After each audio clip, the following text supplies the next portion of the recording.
Welcome to the Hair of the Dog podcast. I'm your host, Nicole Begley, and today, Heather Lahtinen is back on the podcast with a brand new business. No, she's not hanging up her camera. She's not leaving us all behind, but she does have an exciting new side hustle that actually has a lot of parallels to our photography businesses. So you're going to want to listen. Stay tuned. Welcome to the Hair of the Dog podcast. If you're a pet photographer ready to make more money and start living a life by your design, you've come to the right place. And now, your host, pet photographer, travel addict, chocolate martini connoisseur, Nicole Begley. Hey everybody, welcome back to the Hair of the Dog podcast. I'm your host, Nicole Begley, and today, she's back. Mindset ninja extraordinaire, Heather Lahtinen, back on the podcast once again. Hey, Heather, welcome back. Thank you so much for having me. And I'm actually physically with you in Charlotte. I'm so happy to be here. Thank you for inviting me to the podcast and also into your home. That's right. We are sitting here together. Well, and actually, oh man, I don't want to dig into it yet.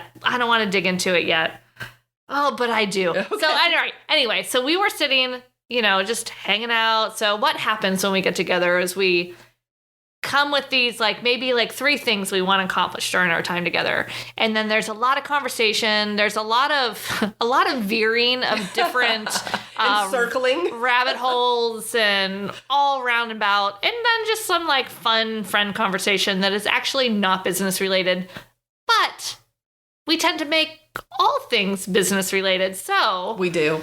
We were sitting on the couch the first night here. And well, actually, go back a little bit.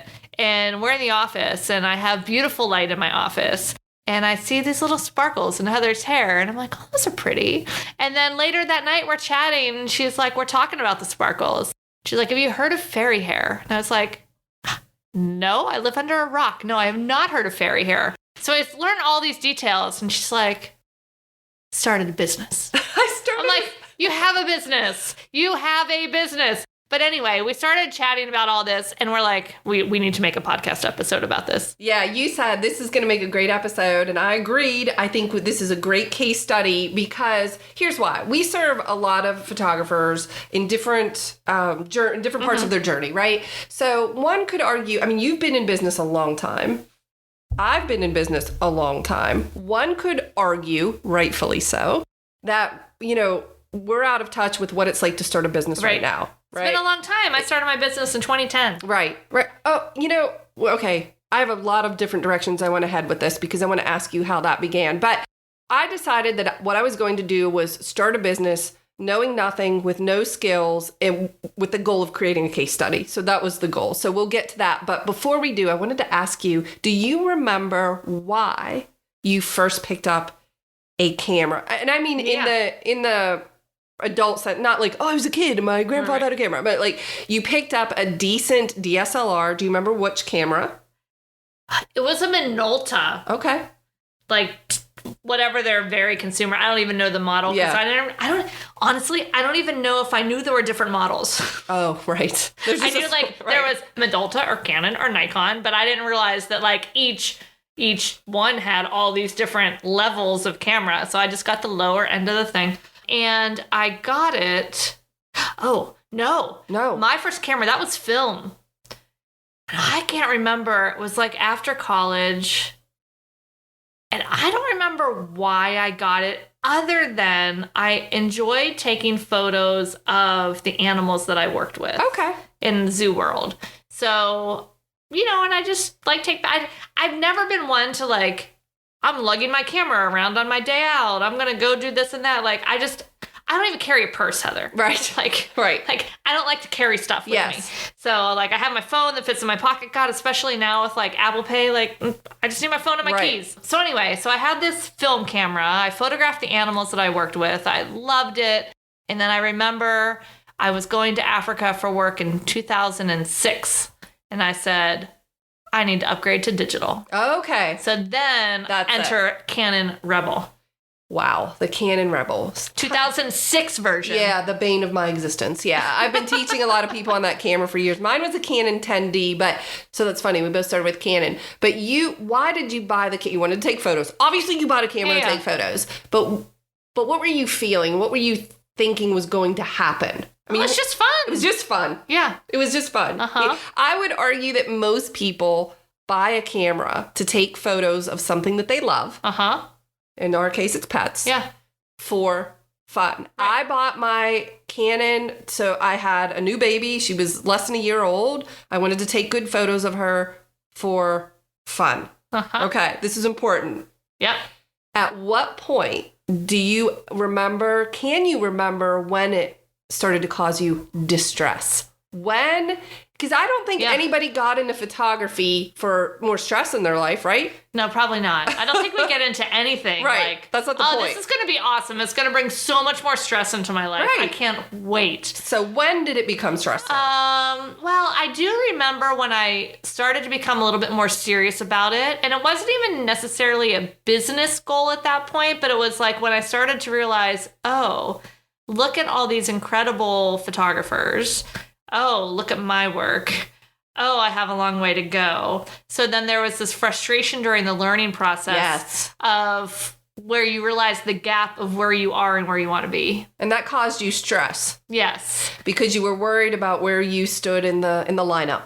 Not even so much that. It was more of a frustration that it wasn't happening fast. Oh, got it. So you were not patient. I was not comparing at that point. Comparing myself and like feeling bad at myself because of my lack. You just weren't there. Other than like, why can't this go faster? Right. Like, what is taking so long? That can't be that hard. Surely I can figure it out. I have brain cells. Yeah, right. So I like to think that for a lot of people, it started to become stressful or causing them distress when someone else got involved. Well, I was going to say there were two levels of stress. Yes. So that was like the first one that I remember is the it's not getting fast enough for me being where I want to be.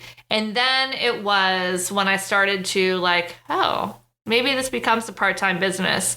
And now there's clients. Ooh. And now there's people that I'm taking photos for, which I've seen those photos. They're not good. It's not good.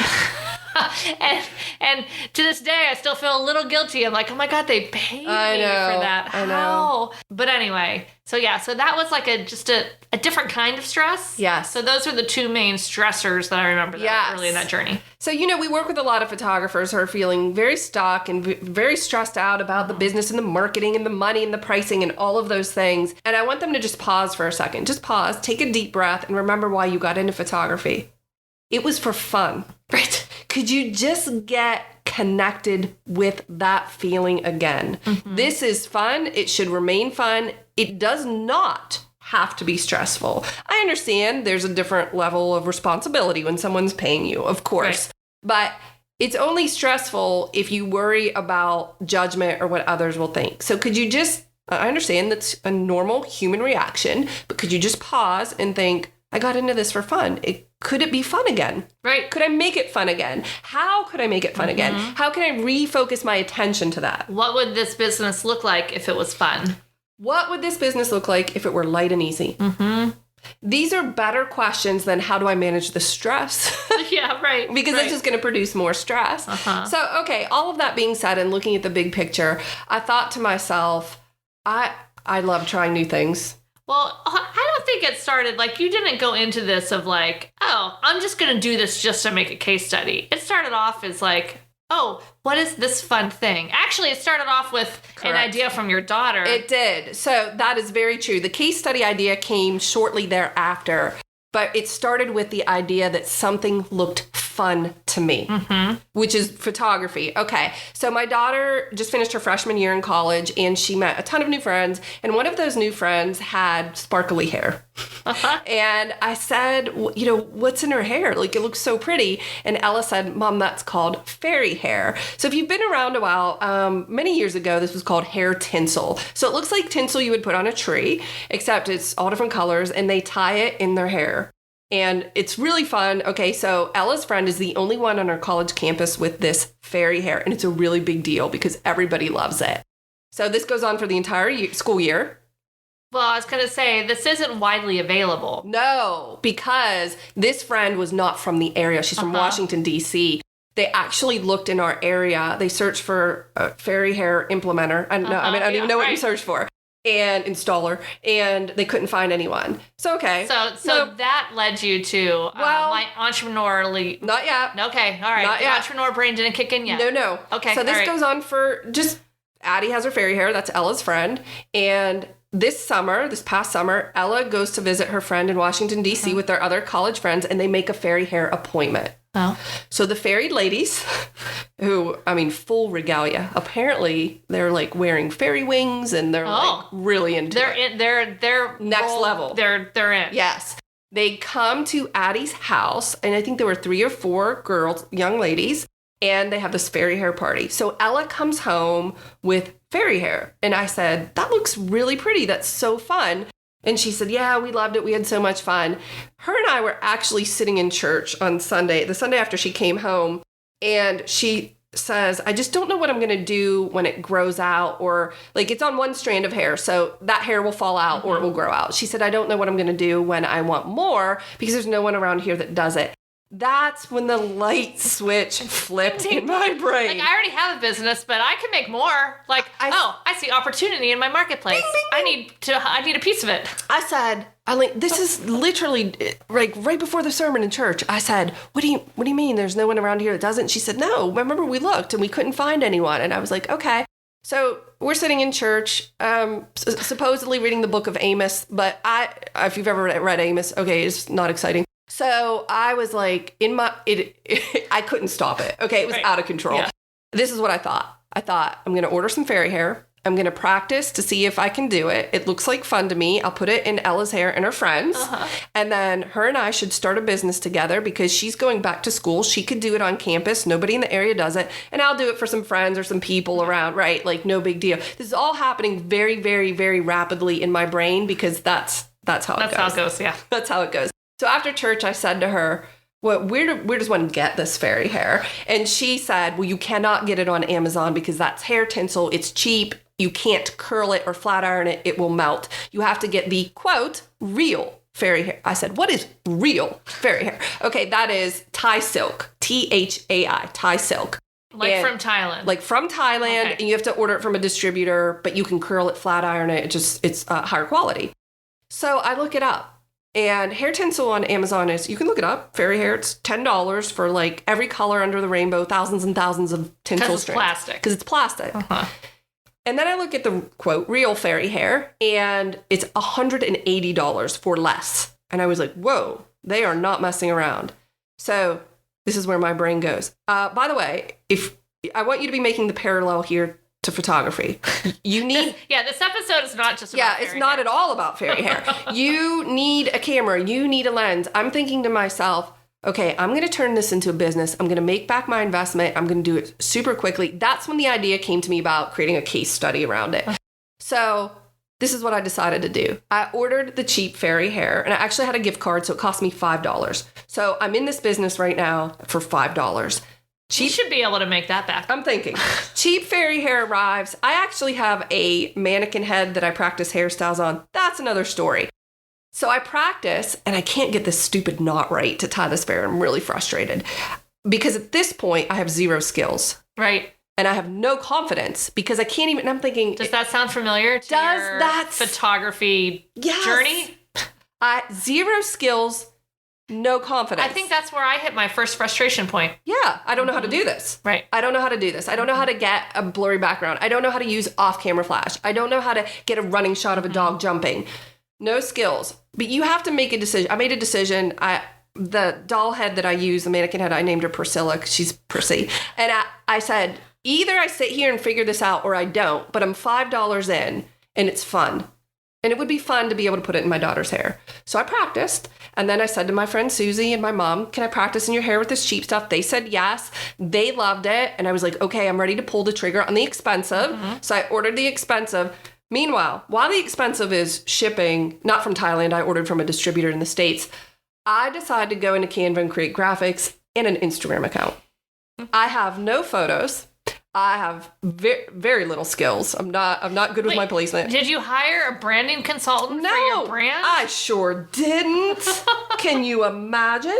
I went into Canva and I'm happy to share all of these resources with your audience because I just like, could it just be fun? How could this be light and easy? This does not need to be stressful. It's fairy hair. For sure. And by the way, I'm not saying that branding consultants aren't worth it. Correct. But when you're starting your business, you don't know who you are in your business That's yet. right. So grabbing a stock logo from Creative Market and updating it with just your name or whatever the name of your business is, and it's just text. I mean, quite frankly, look at how many incredible businesses just have text as their logo. That's true. You don't need all these like graphics, Tiffany, like all these high-end brands. It's just words. Just words. Yeah. So I get into Canva and I create this graphic and I create an Instagram account. And my daughter and I decide we're going into business together. We name it. We sit around one night at dinner. We're like, what should we name this? E&H Fairy Hair, which is Ella and Heather. Or it could also be Every Head Deserves to Sparkle. EH, get it? So, okay, I'm putting like zero thought into this. It's just fun. Right. Okay? Relax. Could you just calm down? So I create this Instagram. You can go follow it, by the way. It's E&H Fairy Hair. And those are all letters, spell it out. And I create some graphics. I take some photos of my mom's hair. My mom has it in her hair and my daughter has it in her hair. And we sit in the front pew of our church service. And I look around the next Sunday and I'm like, man, there's a lot of hair in this room. There's a lot of people. Business opportunity. Everywhere. Like, look at all the dogs walking down the street. That's it. Whenever you and I are out in your area and we're, having dinner, we're always commenting on that. Like, all of these dogs are walking with client, and you would have no problem talking to someone. Your dog was so cute. Could I take their photo? I mean, or whatever. Right. Like, why do we have these created invisible, made up barriers? You could go up to a dog on the street with their owner and say, your dog is beautiful or super cute or I love his ears. Here's my card. Call me. I take photos. Make it up. I don't know. So then the following Sunday in church, everybody was coming up to us. What's in your mom's hair? My mom has gray hair, beautiful gray hair, and I put blue and silver. So it was really pretty. People were coming up and asking, and I'm like, E&H Fairy Hair on Instagram. They start following me on Instagram. My new fairy hair arrives that week. Within 4 days of the new fairy hair arriving, I had a paying client. And within a couple days of that, I had 2 paying clients who ended up paying for my investment. And I'm now in a profitable margin with the fairy hair business, basically within a week. Okay. But from the idea concept to I'm making money and making this happen, it was definitely less than 2 weeks. Right. With zero skills and zero confidence, but just really banking on fun. Like, I was leveraging that emotion. This looks like fun. Why not try it? Who cares? What have I got to lose? Right. What are people going to say or think about me? What's Heather doing? What's she up to? I don't care because I'm having fun. Mm-hmm. So if you're worried what other people are, you have a camera, you have fun. Like, so what? So now Ella says to me the other day, she's like, you're taking all the clients. They all want you to put. And I said, because I'm over here marketing it. So all these people from church started following me on Instagram, and I put in my Instagram stories, hey, you guys, I always have my fairy kit in the car with me at church. If you want to meet after the service, grab me in the sanctuary. That's a special kind of drug deal going on in the parking lot of church. Does Heather have no morals? She's pushing her business in church. You better believe I am. Who cares? Why do you have to make a meaning or sign anything about it? Like, it's no big deal. So actually after church last Sunday, I'm with a quote client. I keep doing that. Out in the pavilion at church, and I put fairy hair in her hair. And then she tells her friends, oh, in the meantime, you know what else I wanted to experiment with? Have you seen in Canva that you can order prints of your designs? Like flyers. I don't know who they're using because I didn't dig deep enough, but I created fairy hair business cards with my Instagram graphics, and I ordered test business cards, $45, 3 boxes, $50 each. So super affordable. And I love them. So I have literal fairy hair business cards that I'm now passing out.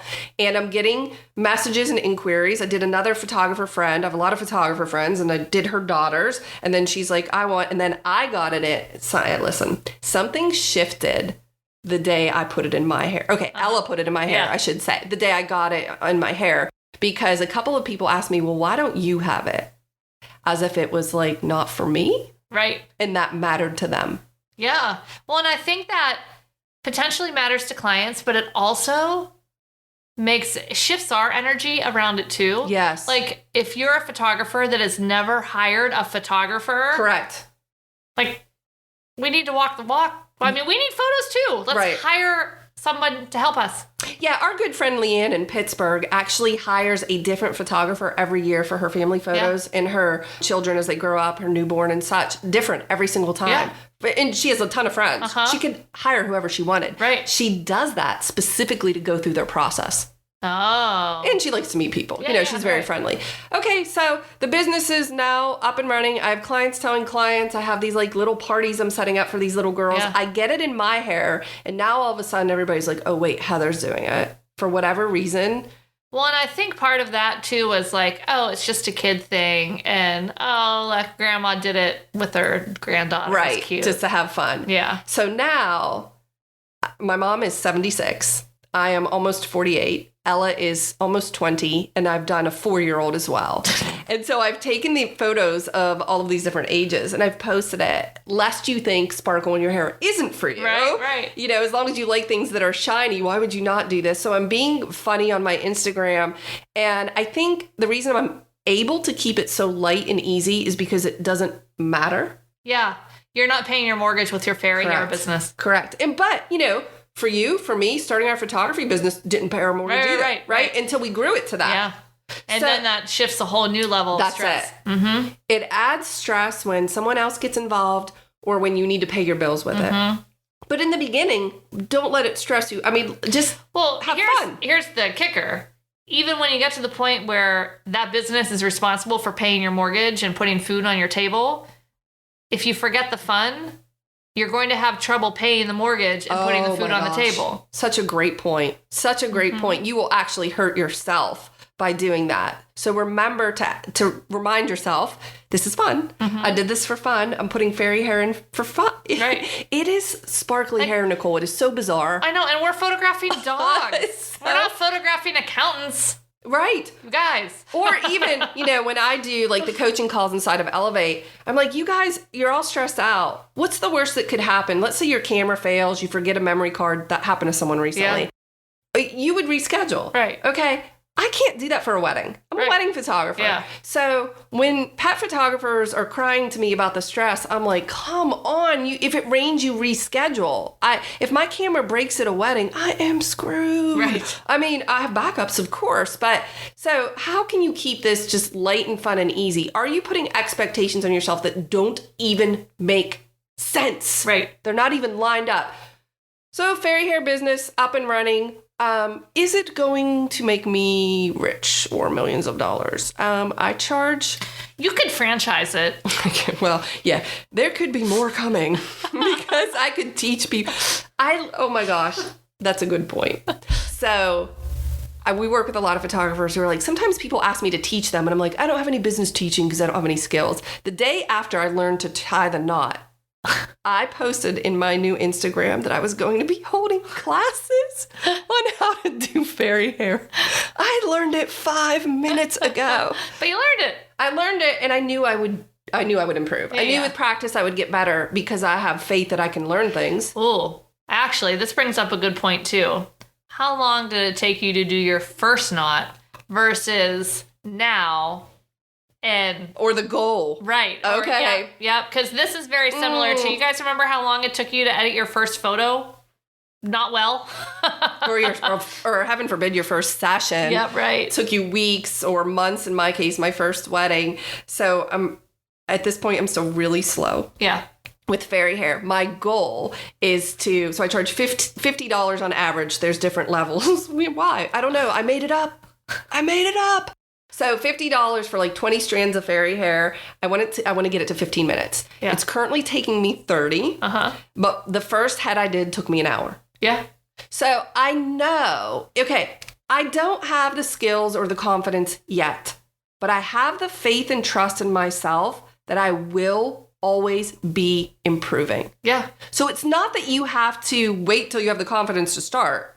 It's like you just do it. And that repetition builds your confidence. And then you feel better about it. Yep. And then my placement was off in terms of where I had it on the head. So I'm learning how to do that better. Right. I learned a very important lesson that day after church is don't try to tie fairy hair outside. Oh. Because any amount of wind, no matter how, you're tying one piece of fairy hair to one strand. hair. Yeah. And if the wind is blowing it, all the hairs get in the way.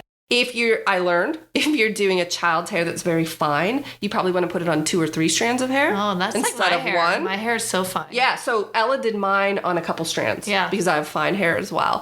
And you learn, okay, some of them will slide out, some of them will fall out. So you always put in a few extra for your client. Oh, yeah. I mean, that's just client experience. You're like, you paid for 20, I gave you 25. And that's exactly what I tell them. And I say some of them are going to fall out faster than others. And you're setting expectations so that, They don't when worry. one falls out, they're not like, I just paid for this and now I have 19. Yes. And I've also warned them, sometimes they slide down on the hair because you have to trim them. Yeah, right. Making it longer than your hair. I said, you just trim it. Oh, okay. And then they tell me when they see me, that actually happened, but I remember you told me to just trim it. So I trimmed it. And then I tell them, don't worry, if a few fall out, I'll fill it for a small fee. Making it up, Nicole. I don't know. Okay. I know it's the wackiest thing and people probably are like, what is she up to? It's just fun.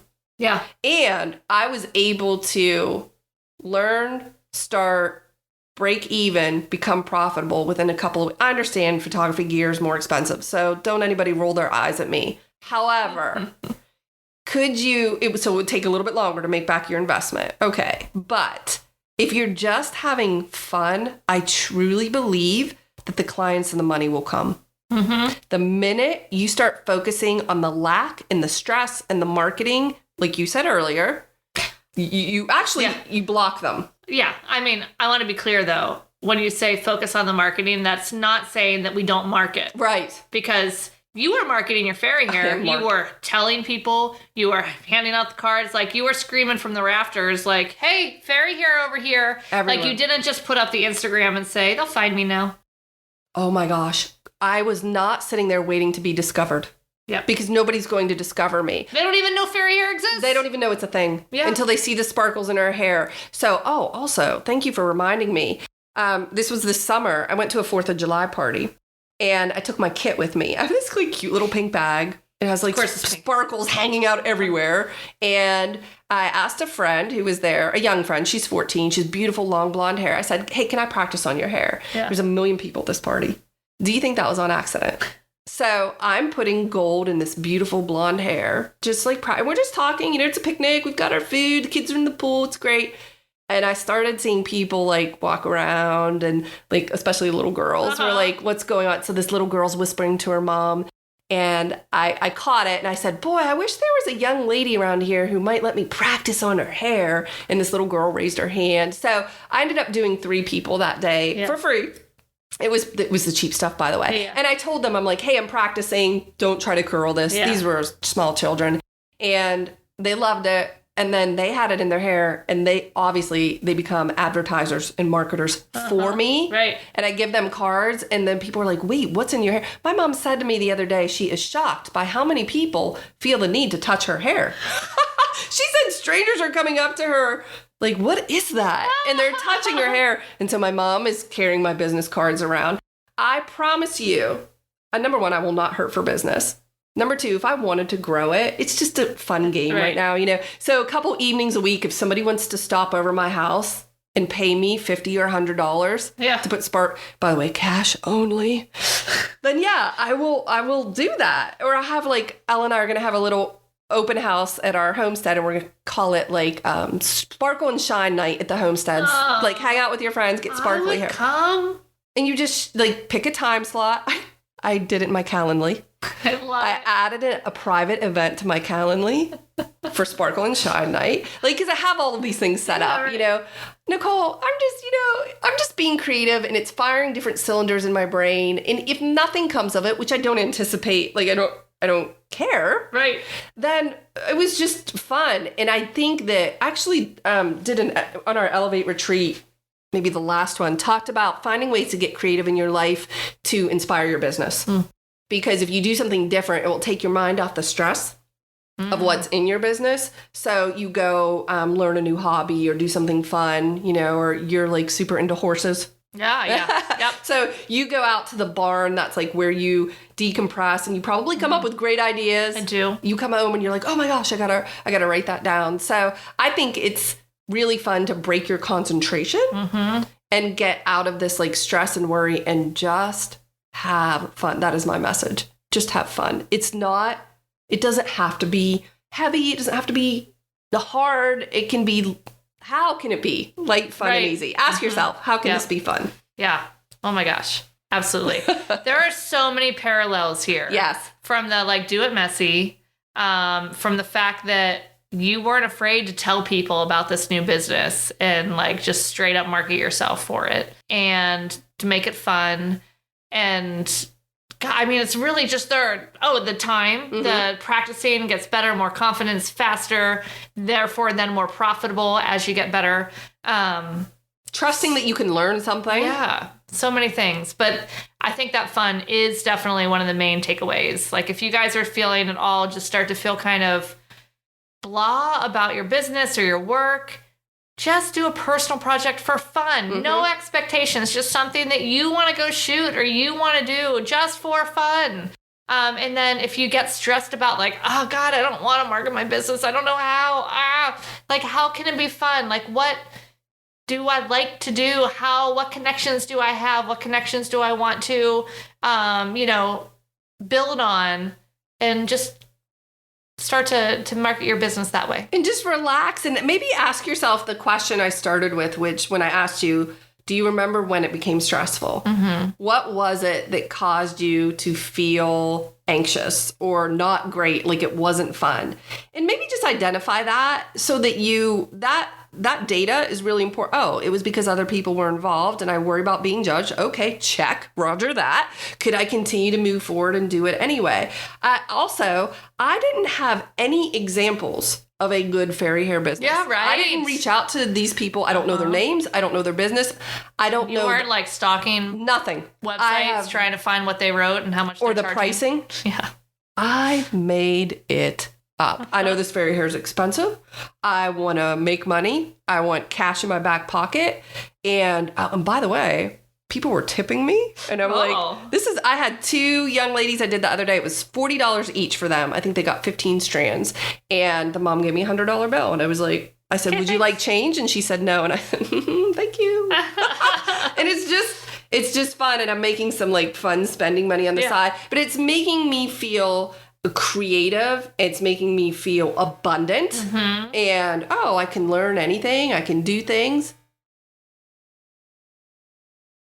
All right, sorry for the rude interruption. My phone was buzzing with potential spam. So if where we're starting now doesn't make sense, that's because we stopped it and then forgot what we had to pause. Yeah. But I know we were talking about, I didn't have any help or examples. Right. And by the way, that's how I started Weddings by Heather. I didn't have anything then either. So the fact that the people listening to this have access to you in Hair of the Dog Academy is like incredible. That's great that you have it, but don't use that as like, it has to be that way, or I have to watch every single video. I have to make every model perfect. Right. And I have to have all the information before I start. What would happen if you just made it up? I'll tell you what would happen because I just did it. Nothing. Nothing bad would happen, only good. You would get clients and you'd be like, so, do people ever ask you this? What's the right way to price? What's the right? All the time. Right. And there are better. And there are like principles and math. There is math. But I mean, I always like to say that there is no right pricing.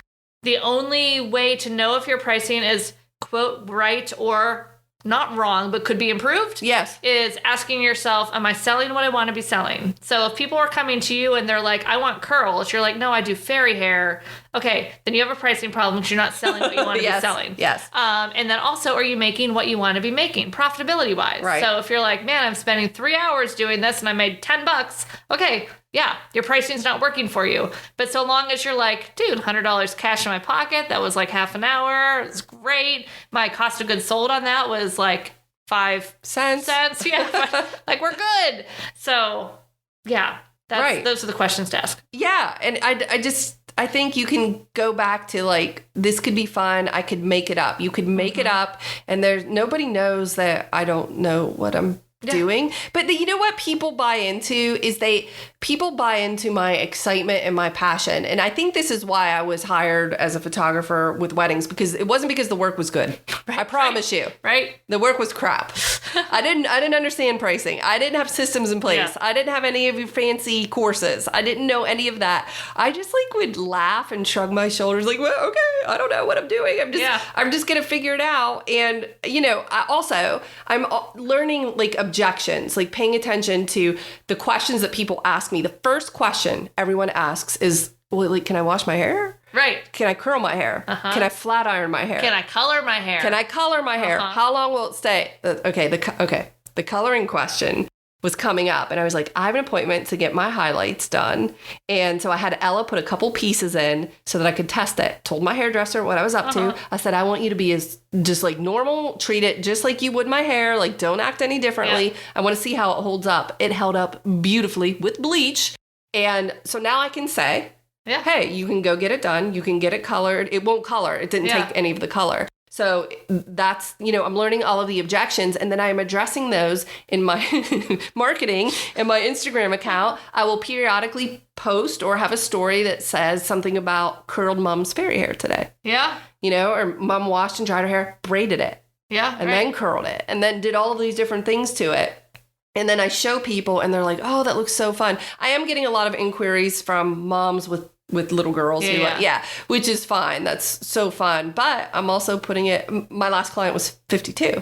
Yeah. So fairy hair can be I don't discriminate. There's no age discrimination. Every head deserves to sparkle? Yeah. Mm-hmm. Oh, there you go. That's right. That's my tagline. Also E&H fairy hair. So, but it just came to me that day in church where she was like, nobody else does it. And what am I going to do when I want more? And I was like, well, I'll put it in. I just have to learn how. Yeah, right. I'll take those photos. I just have to learn how. Right. But I have faith. I can read. You can read. You can learn anything. You can watch videos. You can learn. So I can figure out anything. Yep. I really believe, almost to a fault, Nicole, almost where I believe I can learn anything. And that's probably not entirely true. But still, could you just believe in yourself and trust that you will figure it out? And could you just have fun? I love it. So, what is that Instagram account again? So we can all follow your fairy hair. Oh my gosh, journey. This is so funny. E&H fairy hair. We'll put it in the show notes, and that's all spelled out. So it's the letter E-A-N-D, E&H fairy hair. Or if you follow my personal account at Heather JL, so here's the thing. I have a lot of followers on my personal account. Uh-huh. So what do you think I'm doing? I'm absolutely cross-promoting. Oh, yeah. So I will tag my own self in my E&H fairy hair account, so it shows up on Heather JL. I'll then share it. Uh-huh. So, and then I get some follow. Like, I don't care if people follow me. I'm just trying to get the word out. It's fun. You're just having fun. It's just fun, and I can experiment, and it's great. I love it. All right. Well, you guys heard it here first. We expect a full report. We'll be checking in with Heather's multinational fairy hair business next year when she's taking this thing global. You never know. All right, everybody. Don't forget, go out there, have some fun in your business. And we'll see you next week. Thanks for listening to the Hair of the Dog podcast. This was episode number 156. If you want to check out the show notes for access to any of the resources we mentioned, simply go to www.hairofthedogacademy.com/156. Thanks for listening to this episode of Hair of the Dog podcast. If you enjoyed this show, please take a minute to leave a review. And while you're there, don't forget to subscribe so you don't miss our upcoming episodes. One last thing, if you are ready to dive into more resources, head over to our website, at www.hairofthedogacademy.